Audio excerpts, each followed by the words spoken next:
a level of brokenness. Let me take it back. In retrospect, one of the darkest hours that I experienced was the death of my paternal grandmother. So, you know, I was 16 at the time, and that was just a very trying time for me. 3 years prior to that, my parents had separated, and I had my first bout of depression in 8th grade. But then you fast forward to 16 when my grandmother passed away, who was one of my favorite people in the whole wide world, and I knew for certain that I was a very broken young lady at the time. Definitely as I look back on it.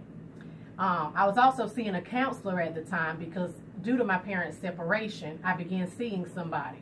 So my grandmother was 65 years old, and I just thought it was so unjust and so unfair. And my spirit was just so broken. I mean, I was crying every day, in school, out of school, at home. You know, I would ride to the graveyard and just sit in the graveyard and cry. So, you know, I know what it's like to be really hurt. I know what it's like to be really sad and broken, depressed and down, and just feel like you're all alone and in a very dark place, because being broken is just that. So my grandmother passed away due to alcohol poisoning, and that didn't lessen the blow. It was even more extreme for me because I felt as if there was something I could have done to help her not feel the need to drink herself to death. There wasn't anything that I would say was going on so terribly bad in her life, but that's the thing. We never know what someone is experiencing and how weighted down they are internally because of outside circumstances, or because of their mental state, because of something traumatic that they may have experienced, such as my grandfather had had a stroke, and so she was taking care of him all by herself. It was overwhelming, and her heart was broken. So in that, obviously she went into a dark state and drank for 3 days without eating. I can't imagine what that would be like, you know. And then I just realized, it took years for me to realize this, that there was nothing I could have done differently. That experience was what it was supposed to be, and my brokenness was necessary to help build me. So, you know, the things that people think are meant to tear them down or tear them apart, oftentimes those very things build us up and make us better. So from that experience, I learned how to be better. And sometimes the transition from being broken or being hurt isn't a swift transition. It doesn't happen overnight. It's not a quick process. You may not feel healed entirely ever. You know, she's been gone 21 years, and I still miss her. I still think of our conversations, but I'm not in the place that I was when she first passed away. So what I want you to know today is that all you have to do is begin to seek God about what's going on the inside of you. You know, we think that we need to check with this person and that thing or this or that, and that those things are going to help us, heal us, and mend us, but they don't. The good thing about being broken doesn't mean that, for one, we're not useless just because we are broken. Or, you know, sometimes things are broken and they have to be repaired, or they have to be mended, put together, or pieced back together. That's okay, because it's still, you know, usable. But then there are things that happen to us that make us think we are useless or worthless, leading people into depression, anxiety, and stress that is overwhelming, and in some cases lead people to suicide. Those spirits are dark. Those spirits are so demonic.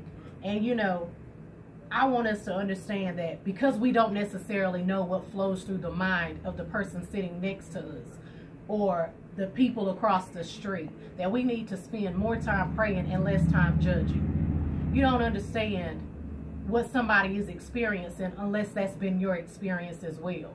And oftentimes we tell ourselves that, you know, you need to get over it, which makes someone else's feelings less valuable than yours.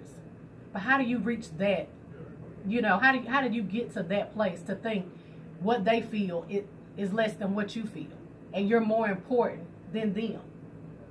You know, everybody means something, and everybody is special in their own way. So, you know, we have to learn, if I am broken, or if I know someone who's broken, I need to be there. Because there's nothing worse than feeling alone. And if you're broken, or if you are depressed, or in a state where you feel anxious all the time, those are real emotions and feelings and things that people experience, and they can be crippling, or, you know, they paralyze people. Anxiety causes this overwhelming stress that makes people not want to do things or go places. And then depression makes you want to lay in your bed and sleep, or not go to places you used to go, or be motivated to do the things you used to do. But people don't understand that. And, you know, it's shunned upon, and everybody's like, oh, you need to get over it. You need to get over it. But some things are not that easy to get over, and they need help. We need help. If you are experiencing that, you know, it's nothing to be ashamed of. It's nothing to be embarrassed about. So as it, you know, the year is ending, we want to get in a place where we are in tune with God, where we are more intimate with God, where we are spending precious time with God. Put your phones down. Get off, you know, watching TV or just relaxing on your chair. Start spending time reading the Word. Start spending time asking God whatever it is you need, or whatever you need healing or deliverance from. You need to be seeking Him on just that. It's so, you know, it's so common for people to be sad and depressed, and we look at it like, oh, you know, that's just normal. There's nothing normal about it, and we shouldn't normalize that in our communities, and, you know, just act like, oh, well, they're crazy. They're not crazy. You know, they're really experiencing an illness that needs attention. You know what I'm saying? You're not going to neglect to be treated for diabetes. You're not going to neglect to take your blood pressure medication. And in the same way, if someone is in need of help to balance their emotions because they have just dove into a dark place, and, you know, it doesn't have to be that they do this thing the rest of their life. And I'm not speaking on negativity, or, you know, someone posted that it was witchcraft or sorcery for people to take medication. But no, you know, that was when the people were using the drugs at the time, or having the drug use be for that reason, the negative reasons. But it's not, you know. So we have to learn that, okay, if this is what someone needs, this is just what they need, and I don't need to judge them because of that. That I need to be praying for them, and I need to be checking on them. And that's another thing. Be kind and check on everybody that's in your circle.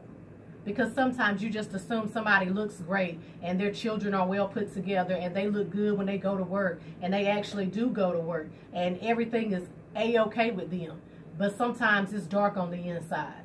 Everything looks good on the outside, and the inside is falling completely apart. Broken, depressed, sad, and feeling alone, because they can't confide in people. Because when they confide in somebody, they're made to feel like they're being dumb or stupid for having those emotions. That's not the case, y'all. We need to be able to empathize with other people and sympathize with them as well. So if you know that you've had an experience that left you broken, a breakup, the loss of a job, not being able to pursue the career you wanted, sickness of any kind, if those things have taken place in your life, then you should be able to understand when somebody else has an experience that causes them hurt or sadness or brokenness that they may not just jump right out of. And so because of that, people need to spend less time trying to criticize and jump down the throats of other people, because you don't necessarily understand their mental state or their broken heart. Because it's all, you know, all of it's going to be something that is relatable. So when we have relatable experiences, this is why we don't, you know, minimize or leave out details in our testimonies, because they help other people. You know, I've said before, yes, I've experienced depression. Yes, I've had to take medication in the past. I'm not doing that now, but it doesn't matter. I can relate to someone who may be having that experience, or someone who is having to take it. You know, I get it and I understand. And for that reason, I'm compassionate and I'm kind, and I'm also praying because I don't want them to not understand they have value and that they are still useful and that they still matter and that God can still use them, and likely God will use them because he takes the people who are broken and such a mess and then he turns things around. And 10 years ago, being broken, I had a wall up. I'm angry. I'm, just disconnected from everybody, even though I was surrounded by many people. And you don't realize how tough that is when you have to keep the wall up and you're angry and you're pushing people away when you really, really need somebody. And you're pushing them away out of fear, unconsciously, or that they would be judging you or talking down about you because that's the state you're in. So, lacking acceptance or not being able to be accepted by someone else because of where you are, which is where somebody else has definitely been. So, don't be in denial about the things that you have experienced or what you've done, or be ashamed or be embarrassed. Whenever you get the opportunity to share what you have experienced, be transparent. Those situations and those things are going to help other people in their life and in their daily walks. So we need to be stronger in that way and understand that that's what we're called to do. And that's how we build each other up. That's how we help one another. That's how we are strengthened and we do better together. Far more together than we can ever do separate. And in that, in saying that, I am praying for our community constantly. Communities all over the world, because it is an epidemic. Depression is an epidemic, for real. It's just not hitting adults. It is hitting children. Young children are suffering from depression. And it's horrible. So even with your children, check on your children and see what's going on with them.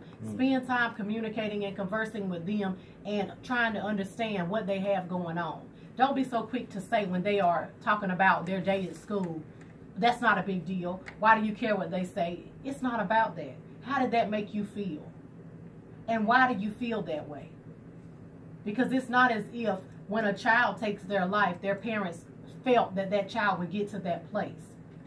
So we as parents have to be concerned and have to be paying attention to our children and being, proactive with what's going on internally. Don't just assume they're okay and they go to their bedroom and stay in their room all day, and as long as they're out of your face, that's good. Because your child could be experiencing brokenness as well. Your child could be depressed and suffering from anxiety too.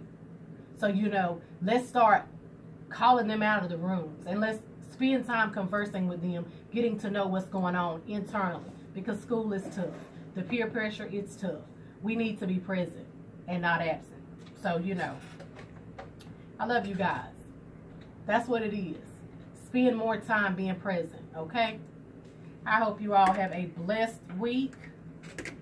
I am praying for you. I absolutely love you. I want you to do what you do best, and that is being you. This week's shout out goes to Lakeisha King and Todd Eubanks. They will be getting married next weekend. I love you guys, and I am super excited. All right. That's it? That's it. Okay, we sure to thank you for